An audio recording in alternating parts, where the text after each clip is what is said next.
Welcome back to Griffonomics, where we conduct financial investigations to define the risk before we look at the reward. Today, we're diving into the 2026 Greenland Crisis.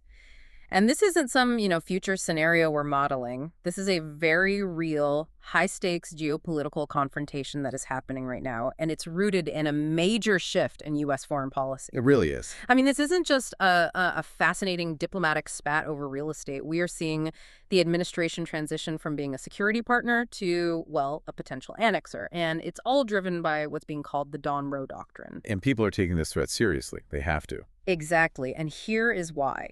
The recent U.S. military operation to remove Maduro in Venezuela, that really demonstrated this administration's extreme willingness to use unilateral force to achieve regional dominance. It set a very dangerous precedent for the Western Hemisphere. That Venezuelan context is absolutely crucial. It's the smoking gun, really, that helps us understand the seriousness of this Greenland demand. The U.S. mission, according to our sources, is to demand total jurisdiction over the territory. Total jurisdiction, not a lease, not an agreement. Ownership. The core investment thesis that's driving this massive geopolitical conflict is, well, it's a bet. It's the U.S. bet that direct sovereign ownership of Arctic resources, all of them, is worth the potential, perhaps even the probable collapse of the NATO alliance. And with it, the entire post-World War II security structure. The one that's guaranteed Western stability for 70 years. That is just an astonishing calculation to make, to risk the cornerstone of our defense for a piece of real estate. So let's unpack this. If the potential risk is the end of NATO, the reward has to be immense. What exactly is driving the U.S. to risk a confrontation with its oldest, most stable allies? Well, it really comes down to two things. We keep coming back to two distinct high-value resources: the tangible critical minerals hidden under the ice, and then the intangible but incredibly strategic geography of the island itself. We have to start with the tangible, because it addresses the single greatest vulnerability of the modern U.S. economy and its defense sector, dependence on China. Greenland holds what is described in the sources as one of the world's greatest collection of minerals in one jurisdiction.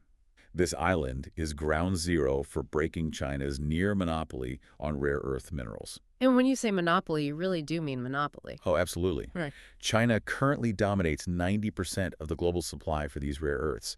They are, and I'm quoting here, vital ingredients for everything from the smallest advanced computer chips in your phone to the batteries in electric vehicles and, critically, for advanced military hardware. Like missile guidance systems. Missile guidance systems, fighter jets, you name it. If the U.S. can secure Greenland's supply chain, it gains genuine, long-term strategic independence in the highest tech sectors. It's like owning the oxygen supply for modern technology. That makes incredible economic sense, but it's not without complication.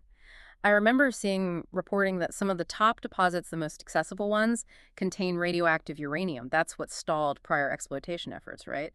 Is that still a factor? It is. It's a big technical challenge, but it's one that the administration is clearly willing to push past because of the urgency, and that urgency is being compounded by climate change. The rapid accelerating ice retreat is transforming what was once a long-term asset into an immediate viable opportunity. Even with the uranium issue. Even with those hurdles, the geography is literally unlocking the vault. That leads perfectly into the intangible asset, the location itself. The location is becoming more valuable every single year because the ice retreat is also creating a new maritime geography. Greenland is being called a geopolitical holy grail and, militarily, a giant aircraft carrier positioned right at the crossroads of three continents. This is where it gets really interesting for global trade and defense. As that ice melts, Greenland suddenly becomes the nexus for three emerging global naval passages. You have the Northwest Passage, the Northern Sea Route, and the future Transpolar Sea Route. These routes could drastically cut shipping times between Asia and Europe. We're talking weeks of transit saved compared to going through the Suez or Panama canals. It just instantly shifts the global maritime map. So it effectively gives Greenland the power to charge tolls, or at least control access, over a new global trade superhighway. Precisely. And beyond trade, you have the military geometry. Greenland is the essential, immovable anchor for the legendary GI-UK gap. That stands for Greenland, Iceland, UK. Okay, help us understand why that gap is so critical. A lot of our listeners have heard the term, but why exactly is it a choke point? It's physics and geography working together. It's the funnel where any Russian Northern Fleet submarine that wants to move from the Arctic into the deep Atlantic has to pass. It's one of the few places where the geography allows NATO to deploy detection equipment, acoustic sensors, and air surveillance with maximum efficiency. It's a natural barrier designed to detect and contain. And the U.S. already controls a huge part of that detection architecture. They run the Pacific Space Base, which used to be called Thule. So if the U.S. already has this critical military access, why insist on ownership? That is the billion-dollar question. And that question takes us directly into the ideological core of this confrontation, the Donroe Doctrine. Okay, let's look at the philosophy driving this. Introduce us to this doctrine. The Donroe Doctrine is essentially a rebranding of the historic Monroe Doctrine, but with a massive, crucial shift. The original Monroe Doctrine was a defensive posture, basically telling outside powers to stay out of the Americas. It was like a neighborhood security guard. Right. The Donroe Doctrine, however, is aggressive, it's annexationist, it explicitly prioritizes territorial acquisition and aims to consolidate a fortress North America. It's the security guard deciding he's going to buy up all the houses and put up a giant sovereign fence. I see the difference. The core rejection here is of traditional security pacts and leases. The sources cite the president arguing that nations don't defend leases the same way they defend sovereign soil, and that therefore the U.S. needs total jurisdiction to secure the Arctic. It sounds like a deep distrust of allies. That's exactly right. They view sovereignty itself as the necessary and only permanent resource. The administration believes that if Denmark were to, say, elect a different government 20 years from now, the Pacific lease could be threatened. Ownership is the only way they see to guarantee indefinite total security. But the messaging around this philosophy is, well, it's all over the place. The president has taken the hard line, stating publicly, we are going to do something on Greenland, whether they like it or not. Invoking that strong military stance, that dreaded phrase, all options on the table. Yes, and yet Secretary of State Marco Rubio reportedly trying to soften that approach in congressional briefings, framing the whole plan simply as purchase. This divergence really highlights the internal conflict between the diplomatic wing and the first wing of the administration. They're trying to sell a transaction in D.C. while threatening an invasion in Copenhagen. And it's the hardline rhetoric that's caused the real political damage. When a senior advisor like Stephen Miller is cited in invoking the iron laws of strength, force, and power to dismiss Denmark's claims, well, it signals a complete ideological break. It's a public declaration that the administration favors pure power politics, real politics over the traditional rules-based order. The iron laws dismiss diplomacy entirely. It just asserts that might makes right. And when you treat international law as optional, you can't be surprised when your allies start to treat you like an adversary. Which brings us to the inevitable fallout, the European response. This was immediate, it was unified, and it was unusually sharp, especially after what happened in Venezuela. This isn't just standard diplomatic hand-wringing. This is like existential panic in Europe. It is. It's the Iron Wall Coalition, and we really need to understand how significant this is. This was a joint statement from a powerful group: France, Germany, the UK, Italy, Spain, Poland, and of course Denmark. It represents the core military and economic power of Europe, speaking with one voice. Their core message was unwavering.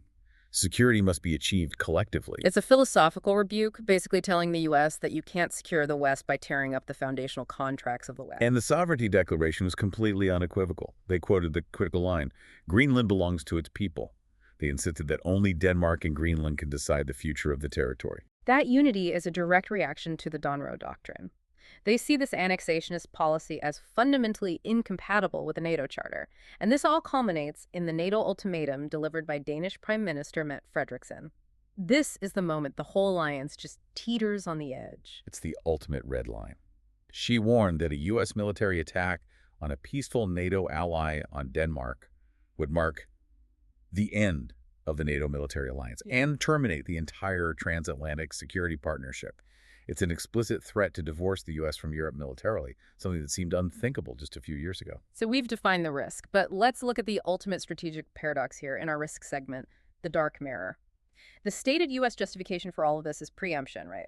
The administration argues it must annex Greenland because if the U.S. doesn't, Russia or China will take over Greenland. And that is the deep, deep irony. The justification for annexation is to prevent Russian aggression, yet policy analysts are now suggesting that this administration is trying to do to Denmark what Putin's doing to Ukraine, forcing a smaller nation to cede territory to reestablish a sphere of influence. The optics are just devastating. Allies are now forced to view U.S. behavior as mirroring the very adversary we're all supposed to be uniting against. In a shocking reversal of roles, the U.S. has effectively become the greatest threat to Danish unity, Yeah. surpassing the risk posed by Russia or China. So Denmark is in this impossible crisis mode, where they have to figure out how to deter threats from both the East and the West at the same time. And their response to this threat from the West is fascinating. They didn't just issue statements. Denmark launched a $1.9 billion defense package to increase Arctic surveillance, deploying drones, ships. What's the military strategy behind that spending? It's dual purpose. They're shoring up their northern defenses to deter Russia, yes, but critically, this military buildup is intended to prove to Washington that they are perfectly capable of protecting the kingdom themselves. They're trying to remove the administration's stated justification for intervening. But the military assessment on the feasibility of a takeover is brutally clear. Analysts suggest the U.S. could secure the capital nuke in perhaps a half hour. The low population and light Danish military footprint make a takeover extremely fast. Tactically, it is a 30-minute operation. Strategically, however, it is suicidal. Invading a peaceful, democratic NATO ally, one of our oldest partners, would likely trigger mass, high-level resignations within the U.S. armed forces. And more importantly, it has zero domestic political support. Sources indicate there is no known Senate Republican support for military action. So the political fallout would be immediate. Immediate and catastrophic. The cost in moral authority and global standing would just be incalculable. So let's tie this entire narrative together with the final verdict. The resources, the doctrine, the geopolitical risk. To synthesize the entire strategic calculation for you, let's use the analogy that's in the sources. Greenland is the prime corner lot in a rapidly gentrifying neighborhood, which is the Arctic. The minerals or the gold, is buried in the backyard. The geography is the corner location at the intersection of these new main roads, the Arctic shipping lanes. And why does the U.S. insist on owning the deed instead of just, renting the house? The U.S. goal is to buy the deed not just for the gold, but crucially, to prevent a rival neighbor Russia or China from moving in and setting up a fence to charge tolls on those new main roads. It's a land grab. It's driven by paranoia about great power competition. But let's return to our original thesis. Does the 30-minute military feasibility of a takeover justify the strategically suicidal destruction of the Western rules-based order? I mean, the sources are unanimous in their skepticism. The U.S. already has nearly carte blanche access via a 1951 defense treaty. The annexation is tactically easy but materially unnecessary. And that is the ultimate cost you, the listener, must weigh. By seeking ownership to secure assets against rivals, the U.S. is sacrificing its moral high ground and dismantling the very alliance architecture NATO that guaranteed its security and its wealth for 70 years. In the pursuit of short-term territorial gains, the U.S. is trading alliances for assets. But if you own the assets and you destroy the mechanism of collective security, is the U.S. inadvertently handing a greater long-term strategic victory to the very adversaries it seeks to contain? It's a question of whether security comes from drawing lines on a map or from drawing lines around friends. That is something worth mulling over.